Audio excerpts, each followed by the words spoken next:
So what's up everyone, and welcome back to Fact Zone Planet. Today, we're taking a deep dive into the Twin Island Republic of Trinidad and Tobago. Now, you may know it for its carnival, or perhaps its unique musical contributions, but I'm willing to bet there's a whole layer of detail you haven't come across yet. We're going to look at what makes this Caribbean nation so uniquely compelling.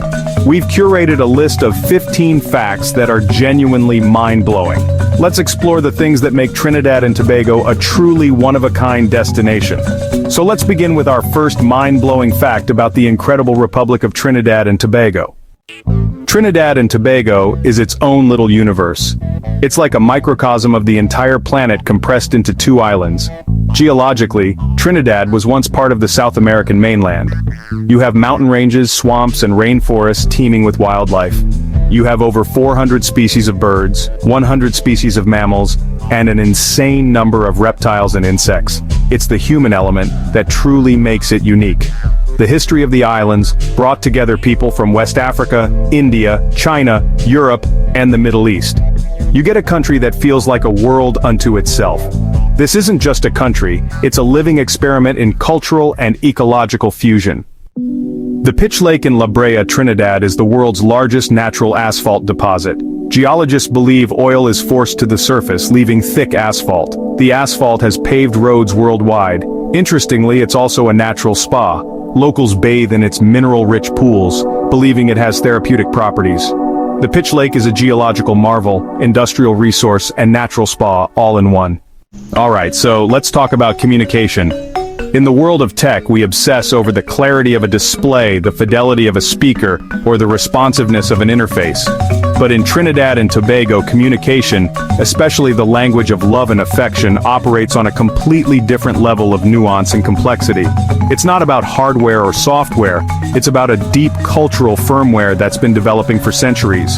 The way women in particular express themselves is a fascinating blend of history, humor, and heart, woven into a dialect that's so unique, you could almost call it a proprietary operating system of emotion.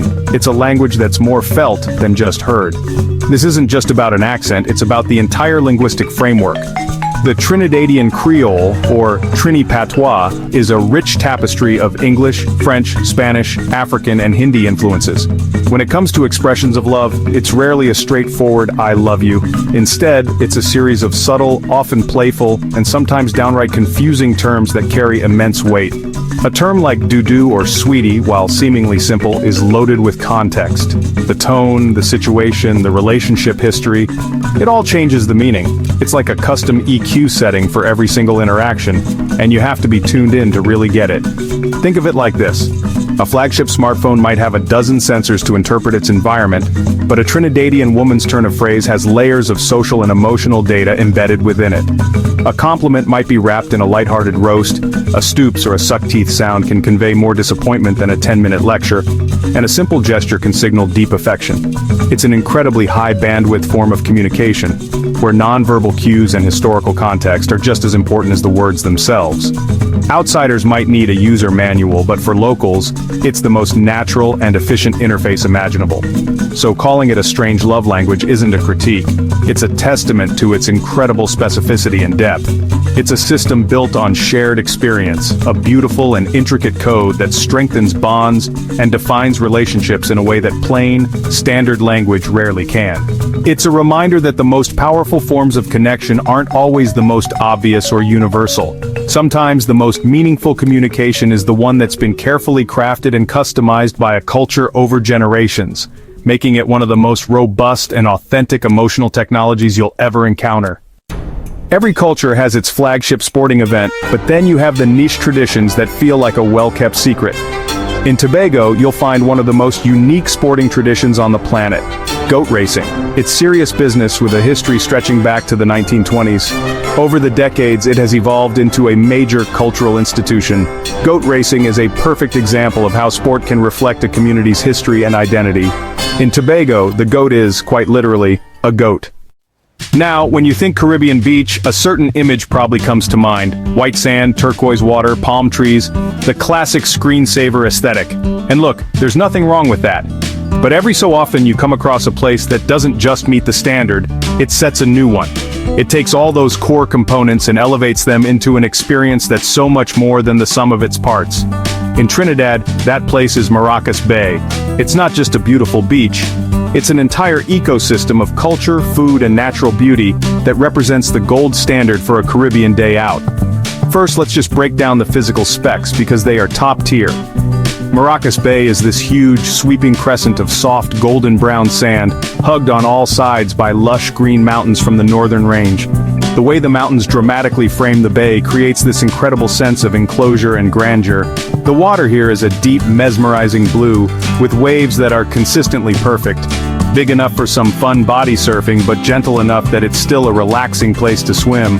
The sheer scale and pristine condition of the bay are enough to put it in the top percentile of beaches worldwide. But here's the thing that really completes the user experience at Maracas Bay. The food. Specifically, bake and shark. Lining the beach is a row of small huts and vendors, and this is what they do. It's a simple concept, a piece of fried shark meat tucked inside a fluffy fried flatbread called bake. But the magic is in the execution and, crucially, the toppings bar. You get to customize your sandwich with an insane array of sauces and fresh toppings, from tamarind and shadow beni chutney, to garlic sauce, coleslaw, and fresh pineapple. It is, without exaggeration, one of the best beach foods on earth. So Maracas Bay isn't just a passive place of beauty you look at, it's an active, immersive experience. You have the stunning visuals of the bay, the tactile feeling of the sand and water, and the unforgettable taste of the local cuisine. It's a complete sensory package. It's the seamless integration of world-class nature with world-class culture that makes it so special. It's not just a beach, it's a destination, a tradition, and arguably the perfect benchmark for what a beach paradise should be. It's a flagship model, through and through. Trinidad and Tobago, 2 islands, 1 nation. Trinidad is the bustling engine, the economic and cultural heart. A short trip away, Tobago offers relaxation and natural beauty. It's a yin and yang, coexisting under one flag. From business deals to scuba diving, the contrast defines its appeal. Trinidad's energy and Tobago's tranquility create a versatile destination offering the best of both worlds. The steel pan is one of the most underrated acoustic instruments of the 20th century. Its story begins in the 1930s in the marginalized communities of Port of Spain. During this time, the British colonial authorities had banned traditional African drumming, so the people started using whatever they could find to create rhythm. It was the discovery of discarded 55-gallon oil drums that changed everything. People discovered that by hammering these metal lids, they could create different notes. Early pioneers refined this crude noise-making into a sophisticated system. Today, the steel pan is the national instrument of Trinidad and Tobago. It's an instrument that went from the scrap heap to the world stage. It's the sound of a nation that refused to be silenced and instead created a voice that was entirely, beautifully its own. There are places where science and folklore intersect. In Trinidad, the Devil's Woodyard embodies this. It's a mud volcano with a mystique. Legend says a tribe offended earth spirits with a raucous celebration. The ground opens, swallowing the village, leaving behind bubbling mud and hissing gas. The breathing of the devil is methane gas. It's a cautionary tale transforming a geological phenomenon. Deep below, pressurized methane and salt water mix with clay, forced upwards, creating mud cones.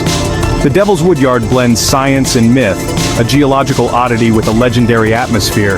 It's a unique natural and cultural landmark. Let's talk about resilience in Trinidad and Tobago. It's baked into their cultural DNA, forged from colonialism, slavery, and indentured servitude. This history has been transformed into an incredibly strong and vibrant identity. It's about owning history and using its energy to fuel the present. And this is where dance comes in. Take the limbo. Stemming from enslaved African traditions. The act of bending backward represents navigating immense pressures, bending but never breaking. In Trinidad and Tobago, dance is the ultimate expression of the national spirit. It's the ultimate symbol of strength, freedom, and an unbreakable cultural core. Alright, so let's get into a piece of everyday tech that's brilliantly simple and effective. The transportation system, specifically the route taxis. Now, in most cities, you hail a cab, tell them where you're going, and hope for the best with the meter. Trinidad and Tobago has a different system, one that's built on shared rides and, most importantly, on color. It's a system that, once you understand it, is incredibly efficient for getting around the main arteries of the country. It's a public-private hybrid that feels less like a formal transit network and more like a massive, organized, community-driven carpool. It's a solution that just works. These aren't just regular cars, they're known as maxi taxis, which are essentially minibuses, and route taxis, which are standard sedans. The key differentiator isn't the model of the car, but the colored stripe painted along its side. This stripe isn't for decoration. It's a functional UI, a visual code that instantly tells you the vehicle's designated route or zone. There's no need to squint at a tiny sign on the dashboard or ask every driver if they're going your way. The color does all the talking. It's a prime example of low-tech, high-impact design that solves a real-world problem with elegant simplicity. So, here's the breakdown. The system is pretty logical once you get the key. The yellow band maxi taxis are the workhorses of the east-west corridor, running from the capital, Port of Spain, out to the eastern towns like Arima and Sangre Grande. If you see red, you're looking at a city service, covering the routes within Port of Spain and its immediate surroundings. Green bands will take you south toward San Fernando and central Trinidad. Black bands service Princestown and the Deep South, while brown bands cover the route to Chaguanas. It's a nationwide color-coded map painted right onto the vehicles themselves. This system is a game-changer for both locals and tourists. For daily commuters, it creates a predictable, affordable, and fast way to get around. You just stand on the correct side of the road, watch for your color, and flag one down. For visitors, it demystifies public transport. Instead of wrestling with complex maps and schedules, you just need to remember one thing: the color for your destination. It's an intuitive, user-friendly interface for navigating the country, proving that sometimes the smartest solution isn't a complex app or a digital network, but a simple, well-placed band of paint. Now let's zoom in on the capital, Port of Spain. There are cities that are busy, and then there are cities that feel truly alive, with a constant hum of energy that shifts and changes but never fully powers down. Port of Spain is firmly in that second category. By day, it's the bustling center of government, commerce, and finance for the country. The streets are a flurry of activity, with professionals in suits navigating the sidewalks, vendors selling street food, and the constant flow of traffic moving in and out of the city's core. It has all the intensity and drive you'd expect from a major capital city. But the real magic of Port of Spain is what happens when the sun goes down. This isn't a city that empties out after business hours, instead it undergoes a transformation. The daytime hustle gives way to a different kind of energy, one fueled by music, food, and a deeply ingrained social culture. The corporate corridors of the day become the entertainment hubs of the night. It's a seamless transition, where the city doesn't just quiet down, it changes its rhythm, swapping the beat of commerce for the bass line of soca, calypso, and dance hall music that starts to pulse from bars and clubs. The epicenter of this nightlife is Areopita Avenue, often just called the Avenue. This long stretch of road is the city's primary artery for entertainment. It's lined wall to wall with an incredible density of restaurants, lounges, bars, and street food stalls. On any given night, but especially on weekends, the avenue is packed with people liming, the local term for hanging out and socializing. You can grab world-class cuisine at a high-end restaurant, then walk a few feet and get some of the best barbecue chicken or corn soup you've ever had from a street-side vendor. The variety is insane, and the atmosphere is electric. This 24/7 culture isn't just about partying, though. It speaks to a city that is always on, always offering something to do. Early morning markets give way to the workday rush, which flows into after-work limes, which transition into late-night clubbing, which then bleeds into the early morning food spots that cater to the post-party crowd. Port of Spain operates on a continuous loop of activity.